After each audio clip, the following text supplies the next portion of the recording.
What's up, ladies and gents, Ghost here, back with another video, and of course, you guessed it, today, it's gonna be Battlefront time. Now, I'm not gonna go over this particular trailer that you see running in the background here intricately, because I'm pretty sure you guys have seen it at least 5 times. At least if you're like me, I've watched it quite a few times. Yes, the game looks extremely nice. Although, do bear in mind that this is in-engine footage. It's not in-game footage, it's in-engine. So of course they have implemented a number of cinematic tricks. And you know, if you've watched any of Hoodoo Operator's Battlefield 4 cinematics, you'll know that it looks really awesome, but it doesn't exactly look like what you experience when you play a regular game. So that's basically what I'm going to relate this trailer to. All in all, I don't think this trailer gave us as much information as we were hoping for about the game. It really seems to be more of what we saw last time at E3, and you know, mainly I think it's just been to show off how good the game looks, because information wise, even in the panel after the trailer, we didn't get a whole lot of stuff. But yeah, what new things did we actually learn then? Well, it has been confirmed that we will be able to play as some of the most famous characters from the Star Wars universe, namely Darth Vader and Boba Fett, both of whom seem awesome. I'm sure there'll be more as well. And it's also been confirmed that you will be able to encounter other beloved characters like C-3PO and R2-D2, although it isn't confirmed whether you will actually be able to play as them or not. So we saw 3 different planets: Endor, Hoth, and the third planet, which is a new one, which goes by the name of Sullust. Apparently seems quite similar to the terrain of Iceland, so I should quite feel at home there. And then of course we saw this epic battle between the Republic and the Empire, AT-AT walkers battling it out there, getting destroyed left, right and centre. We already knew those would be in the game and that they would be pilotable, but we also got to see X-Wings, TIE Fighters and even the Millennium Falcon, and it has actually been confirmed that these will all be pilotable. So that's really what I wanted to talk about in this video, because you guys know that's kind of my thing. It's going to be interesting to see, though, how it differs from Battlefield, because at the end of the day, it isn't a Battlefield game. It may have some similarities, but we're talking about vehicles here that have thruster systems that are far in advance of anything you see on a jet. So the way in which they're piloted and the way gravity affects them, especially if we see outer space combat, is probably going to be nothing like jets in a Battlefield game. But I really hope that the skill curve is there. It's there in Battlefield games, and I'm just hoping that they're going to be hard enough to pilot or to become really good at dogfighting in, that you're going to have to put in the hours, the time and the dedication to actually get good at using these vehicles.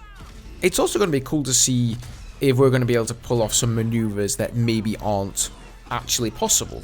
You know, in a Battlefield game, guys kind of have to stick with the realism thing, but in Star Wars, yeah, they have to stick with the Star Wars universe, and getting that right and getting that Star Wars feel in the game is absolutely paramount. And believe me, if they get it wrong, then they will probably have a horde of Star Wars nerds banging at the door with pitchforks. But at the same time, it's very much open to interpretation. So, for example, with the X-Wings, they could make them capable of pulling certain maneuvers that may not entirely be possible. You know, those sort of things within the universe are really open to interpretation. So it's going to be interesting to see what comes out of DICE in that respect. The release date of the game has been confirmed as November the 17th, and first and third person modes have been confirmed, so any Battlefront fans can rest easy at home knowing that they're not going to be stuck in first person mode. The first DLC has also been announced, as the Battle of Jakku will be coming free to everybody on December the 8th or on December the 1st for pre-orders.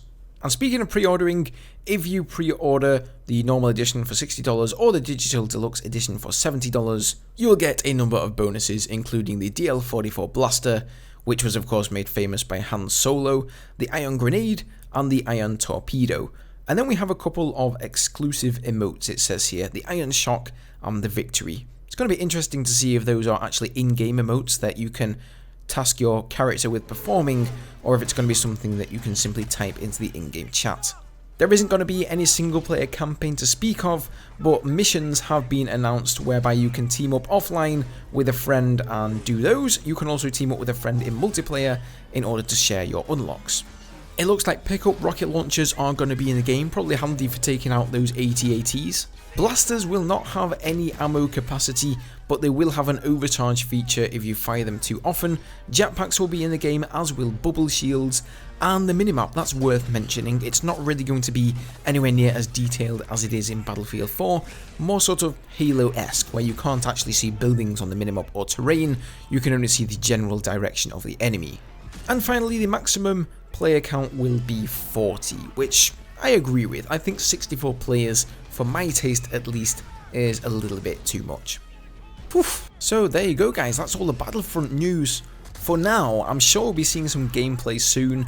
They are showing 5 minutes of gameplay at the Star Wars celebration at the moment, and a number of YouTubers have already been flown over to Sweden a couple of weeks ago where they got to see in-game gameplay. So to be honest, I'm not really sure why they haven't actually shown this to the public yet. It's not that many months until the game's release, so I would expect to see some gameplay pretty soon. Thank you very much for watching the video guys, hope you enjoyed. If you did, give it a like down below. Oh, and don't forget to let me know what you guys think about the X-Wings, about the TIE Fighters. Would you guys like to see some of that stuff on my channel once Battlefront hits? Let me know down below. Thank you for watching guys, and I'll see you in the next one. Cheers.